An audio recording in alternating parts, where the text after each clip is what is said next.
இப்போ தமிழ் சினிமாவில் பிஸியாக நடிச்சு வரும் மொட்டை ராஜேந்திரனோட தலையில ஏன் முடியே வளரல அப்படிங்கிற ரகசியம் இப்போ வெளியாகி இருக்கு. பிதாமகன் படத்துல வெட்டியான் விக்ரம் கிட்ட செமத்தியாக அடி வாங்கி பிரபலமான மொட்டை ராஜேந்திரன் இப்போ தமிழ் சினிமாவில் பிஸியாக நடிச்சு வரும் காமெடி நடிகராகியிருக்காரு. இப்போ மொட்டை ராஜேந்திரன் இல்லாம தமிழ் படங்களே வெளிவரதில்ல அப்படிங்கிற அளவுக்கு ஏகப்பட்ட மவுஸ். பிதாமகன்ல மொட்டை ராஜேந்திரனாக இருந்தவருக்கு அதுக்கு முன்னால தலையில நல்லா முடி வளர்ந்திருக்கு. பல தென்னிந்திய படங்கள்ல தன்னோட தலைமுடியோட தான் ஸ்டண்ட் கலைஞராக ஒர்க் பண்ணிருக்காரு. ஆனா சில ஆண்டுகளுக்கு முன்னால மலையாள திரைப்படம் ஒண்ணுல ஸ்டண்ட் கலைஞராக ராஜேந்திரன் பணியாற்றியிருக்காரு. அந்த திரைப்படத்துல ராஜேந்திரன் ஒரு குளத்துல குதிக்கிறது போல காட்சி அமைக்கப்பட்டிருக்கு. இதுக்காக அருகில் உள்ள குளம் ஒண்ணுல ராஜேந்திரன் குதிச்சிருக்காரு. ஆனா அந்த குளத்துல தொழிற்சாலை கழிவுகள் அதிகம் கலந்திருந்ததால ராஜேந்திரனுக்கு உடல் முழுவதும் அலர்ஜி ஏற்பட்டிருக்கு. மேலும் அவரோட தலையில் உள்ள முடிகளும் கொட்ட தொடங்கியிருக்கு. ஒரு கட்டத்துல தலைமுடி மட்டும் இல்லாம மீசை, கண் இமை இந்த முடிகளும் கொட்டி போய் முகத்துல முடியே இல்லாத சூழல் ஏற்பட்டிருக்கு. அதுக்கப்புறம் தான் மொட்டை ராஜேந்திரன் அப்படின்னு மற்றவங்களால அடையாளப்படுத்தப்பட்டு இறுதியில அது அவரோட பேராகவே மாறி இருக்கு.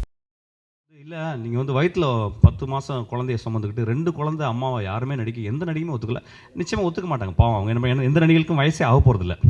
கதையெல்லாம் கேட்டு கதை ரொம்ப சூப்பராக இருக்குது சார், ஆனால் வந்து என்னோட இமேஜுக்கு ஒத்துக்காதுன்னு சொல்லிட்டாங்க. என்னமோ 200 வருஷம் நடிக்க போகிறது மாதிரி. அப்படி என்ன மாதிரி படம் நடிச்சா எல்லாம் லொத்த படம், பூர்ணா நடிச்ச படம் எல்லாம். என் வாழ்க்கையில் பைத்தியகரமாக யோசிக்கிறதா பெஸ்ட் நான் மொமெண்ட்ஸ்ன்னு நினைக்கிறேன். ஆக்சுவலாக ராம பற்றி சொன்னா எல்லாரும் சொல்லுவாங்க ஒரு டேரக்டரோட நடிக்கிறது ரொம்ப கஷ்டம். ஒரு வெங்காயம் இல்லை, நானும் டேரக்டராக மதிக்கிறதுல அவனும் டேரக்டரே கிடையாது. நாங்கள் 2 பேரும் இந்த படம் வந்து ஓடிச்சு. இந்த படத்தில் ஒரு மயிர் காசு எனக்கு தேவையில்லை. திரும்பி I want to do part 2.